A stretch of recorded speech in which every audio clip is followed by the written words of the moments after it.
বন্ধুরা কেমন আছেন? আশা করছি ভালো আছেন। 5ই আগস্টের বিষয়ে আপনাদের সাথে 2-3টি কথা শেয়ার করব। সেটি হচ্ছে জুলাই থেকে আমরা 5ই আগস্ট পর্যন্ত আমরা দেখেছি ছাত্র জনতার বিক্ষোভ, ছাত্র জনতার আন্দোলন, ছাত্রদের বিশেষ ভূমিকা এবং সেই সাথে শেষের দিকে, জুলাইয়ের শেষের দিকে ছাত্র জনতার সাথে বিভিন্ন রাজনৈতিক দলের সরাসরি অংশগ্রহণের ফলেই কিন্তু 5ই আগস্ট আমরা দেখতে পেয়েছি। কিন্তু এখন বৈষম্য বিরোধী ছাত্র আন্দোলন অথবা অন্তর্বর্তীকালীন সরকার এখন যারা আছেন তারা কিন্তু কোনোভাবেই অন্তত এর সাথে যে রাজনৈতিক দলের সম্পৃক্ততাও ছিল সেটা কিন্তু কেউ উচ্চারণ করেননি। এক, দ্বিতীয় হলো এই 5ই আগস্ট কিন্তু একদিনে হয়নি। আমরা দেখেছি, দেশবাসী দেখেছে যে গত 15.5 বছর দেশের ভিতর থেকে যারা সাহসিকতার সাথে আন্দোলন করেছেন, যে জুলুম নির্যাতনের শিকার হয়েছেন, তাদের কথাও কিন্তু এই অন্তর্বর্তীকালীন সরকার বা বৈষম্য বিরোধী ছাত্র আন্দোলনের পক্ষ থেকে উচ্চারণ করা হচ্ছে না।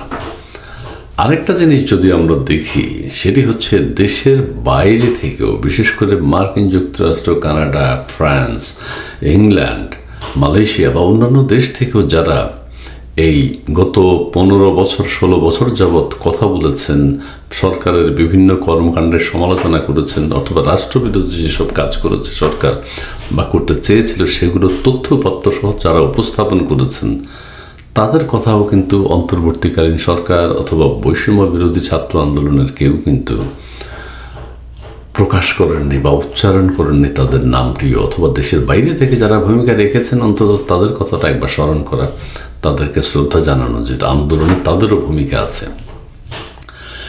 এর প্রেক্ষিতে দেখা যাচ্ছে যে দেশের বাইরে থেকে যারা আন্দোলন করেছিলেন তাদের পরিবার কিন্তু নানান সমস্যায় পড়েছিল বাংলাদেশে। তাদের পরিবারকে কিন্তু নানানভাবে আক্রান্ত করা হয়েছে, আক্রমণ করা হয়েছে, সেটি আমরা দেখেছি। যে বিষয়টি হতে পারত যে 5ই আগস্টের পরে, অনেকে বলছেন যে বিষয়টি হতে পারত 5ই আগস্টের পরে সারা পৃথিবীতে বাংলা ভাষাভাষী যারা আন্দোলন করেছেন, সক্রিয়ভাবে অংশগ্রহণ করেছেন, তাদের কিন্তু দীর্ঘদিনের ত্যাগ তিতিক্ষা। তারা কিন্তু ওই জুলাই থেকে 5ই আগস্ট পর্যন্ত আন্দোলন করেনি শুধু, তারা কিন্তু সরকারের শুরু থেকে 2009 থেকে বা শেষের দিকে আরও বেশি তারা সোশ্যাল মিডিয়ায় ভূমিকা রেখেছেন জনমত তৈরি করার ক্ষেত্রে। 5ই আগস্টের পরে অনেকের ধারণা যে অনেকে বলছেন যে তাদেরকে অন্তত একবার সম্পৃক্ত করে একটা ধন্যবাদ জানানো, অন্তত পক্ষে অন্তর্বর্তীকালীন সরকার প্রধান কোনো এক পর্যায়ে যদি একবার উচ্চারণ করতেন দেশের ভিতরে বিভিন্ন রাজনৈতিক দল বা দেশের বাইরে থেকে যারা সোশ্যাল মিডিয়ায় ব্যাপক ভূমিকা পালন করেছেন সরকারের পরিবর্তনে অথবা সরকারের পতনে, তাদের সবাইকে ধন্যবাদ বা তাদের সবাইকে সম্মান জানাচ্ছি, শ্রদ্ধা জানাচ্ছি। এই ক্ষেত্রে যেটি দেখা যাচ্ছে যে দেশের বাইরে থেকে এবং দেশের ভিতরে থেকে যারা আন্দোলন করেছেন তাদের মধ্যে এক ধরনের ক্ষোভ, দুঃখ, বৈষম্য সেটি কিন্তু বিরাজ করছে। অর্থাৎ তারা দেখতে পাচ্ছেন যে এখানে একটা বড় ধরনের বৈষম্য করা হয়েছে। শুধুমাত্র ছাত্রদেরকে বা সমন্বয়কদেরকে ক্রেডিট দেওয়া হচ্ছে, বলা হচ্ছে ছাত্ররাই আমাদের নিয়োগকর্তা, বলা হচ্ছে ছাত্রদের কারণেই আমরা আছি, ছাত্ররা যেন মাঠে থাকে, যতদিন দেশের সংস্কার না হবে ততদিন পর্যন্ত ছাত্ররা যেন তাদের প্রত্যক্ষ ভূমিকা পালন করে।